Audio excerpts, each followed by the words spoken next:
this guide is roads. The main thing you want when starting a city, build yourself a road. Start off with the main road system in your city. You can go ahead and try to make that a larger scale road, double-sided, so you can have two cars. Try not to make it a one-way for your first road. But as you go, then you can start adding one-way roads, smaller roads, and such like that. But the number one thing when starting a Minecraft city is to add roads. The second tip is to add small details. Yes, I know it's a pain, but adding things like these streetcars is amazing. Adding things like street lights are amazing. They add so much. Adding things like the streetcar tracks in your roads are super beneficial. They look awesome at the end of the day. Add little signs like the NDV public service. See what I mean? These little things add detail and lure to your city. And I think when people come and explore, there's more to look at, and it brings life. Tip number 3 for the guide is to add greenery and life. There's no city without greenery. If you don't have trees, if you don't have bushes, if you don't have public parks, private parks, whatever, it does not hit the same, right? So all these custom trees that I built, normal trees too, they all look really good. And using the structure block, it's really easy to copy and paste your custom trees anywhere. The next tip in my book is to start small. There's no reason to start by building massive buildings in your city. Yes, it may be cool to see a really big building in, but you don't want to overwhelm yourself right when you start out. So if you start by building small little structures like gas stations, convenience stores, houses, or little neighborhoods, you'll see a lot more progress, a lot more quick, and it'll inspire you to keep building and keep building bigger builds in your future and expanding your city, because the last thing you want is to lose your motivation. The next tip, ironically, going from small builds to big buildings, well, the next tip I have for you is to build monuments in your city, or just special buildings or special main attractions. Like here, I built the CN Tower located in Toronto, Ontario in Canada, and I decided it would be a cool fit to put in our city. And look how cool this monument centers around in our city, and look how great it looks. So adding things like special buildings or buildings from in real life, or just cool designs that could be monuments in your city, definitely add them because they look really good. They give your city extra detail. This is probably going to be one of my favorite tips, and that is to build districts. Assign certain areas and certain lands in your city to dedicate it to one thing. So like this district right here I'm showing you guys is our government district, having all of our government buildings, our government memorials, our government monuments, our government building, our courthouse, a church for this. This whole area is just dedicated to our government of our city. It could be too big like that. They don't have to be too small, but we have a little factory district right here for some workers of our city. Parks, towers, residential zones, commercial, all those different types of districts work out. The next tip in my book, oh wait, I don't actually have a book in my hands. Well, the next tip in this episode is adding commercial zones. Add yourself a cool sports center in your city, and across from that, add yourself a bunch of different malls, parking lots, stores, commercial areas for people to buy. You want a place where people can buy and shop, and over here is a great example. Get yourself a ton of land. Trust me, with these zones, you want to make yourself wide parking lots. This isn't much of a building tip now, but I highly recommend you take pictures of your city.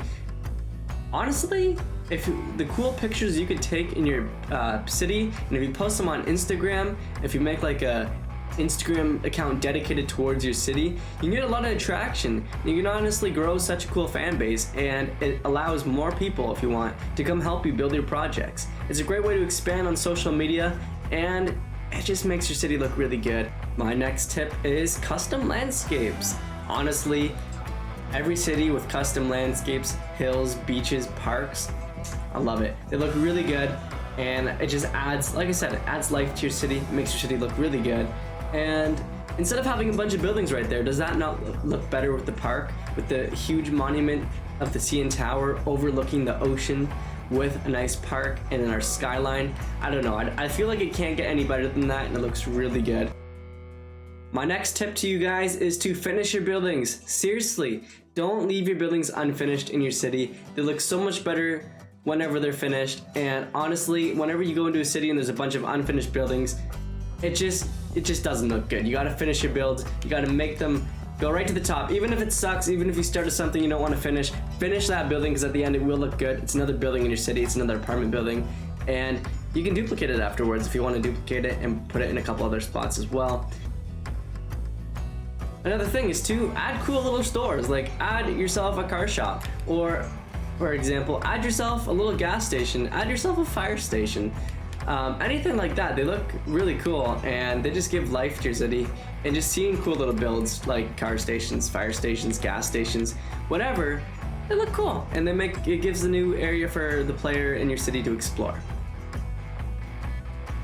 The most long, boring tip that nobody wants to hear and that nobody likes, but that is to add highways. You know, this is probably the most painful thing in Minecraft, the most painful job to do, but if you actually have a huge team of players with you, you can get them done pretty quick.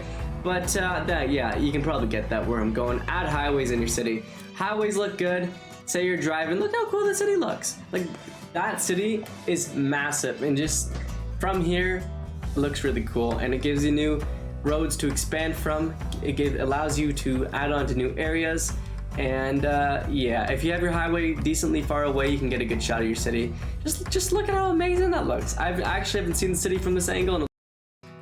Now, for all of my normal world builders, a huge tip for you guys is never start your city on the default landscape. Okay, listen, I love building on normal worlds and it's the best, and I agree, but always go about 10-20 blocks in the sky over a flat forest before you start building, because if there's a hill, you can slowly build into the hill and you can build across. So if you need to, you can raise the land up with you, but again, it gives you that nice scenery. And I highly don't recommend building on the actual land because it's a lot of clearing, it's a lot of work. So if you're building up 20 blocks up, then it's already all flat for you, it's all good, and it creates less work. Now this one I feel like a lot of people forget, and a lot of people miss the gun with this one, but add a map of your city. You know how cool it is whenever you can see an actual huge map of your city? Honestly, it makes it look super cool, and especially if you're at the world spawn where a player spawns and you're like, oh hey, what's this world? And you walk up, you're like, oh, look at this. Look at this map of the city. It gives a player a little bit of an idea of what to expect. It also shows you all your work unfolding onto the map, which looks really... I've said this about a lot of tips, but this one is probably one of my top favorites, and that is just to build custom buildings. Like this Axolotl exhibit built by Ben Dominator, a fellow creator on YouTube. He built this huge axolotl exhibit, and it looks just fantastic. I love seeing little pixel arts of axolotls or just random things and seeing them put on a build, and they look really cool. Because if your player is walking and like, yo, what is this? An axolotl shop. Like, look at how cool that is. Look at the scenery in here, and look at how much better, like, just look how amazing this is.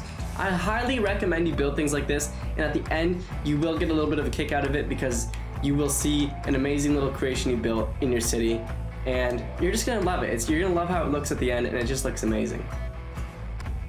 The next thing is keep your balloons hot, because add things in the sky, add hot air balloons. Look how cool these look. Okay, you can see a couple of them floating around the city and they look just absolutely fantastic. Add hot air balloons, add planes, add helicopters. Ladies and gentlemen, that's probably it for me for this video. So I really hope you enjoyed my guide to building a better city. I hope you actually enjoyed these tips. I hope they helped you out. Whenever you go to build your city, you go back to this video, you look at it, you're like, oh yeah, gotta use that tip. You don't have to use the tips I suggested, but they do help out. And I hope you got tons of inspiration. That's like the whole goal of this, right? Is the more inspiration, the better, because it gives you more creativity to build. It gives you more inspiration to build your cities. And honestly, I love seeing you guys build cities. If you have any cities work in progress, join me on Discord in the link in the description, or tweet me on Twitter or tag me on Instagram some of your cities. If you took my advice and you start posting your cities on Instagram, definitely tag my account, ndv_44. I would love to see some of your guys' cities, and I'll repost them on my story. I love seeing that, they're great. And definitely keep up the good work, guys. Make sure you like, subscribe, and I'll see you in the next one. Share this to your friends if they're helping you build your city, to help get them on the same train as you. And yeah, guys, peace out. See you in the next one. Thanks for watching.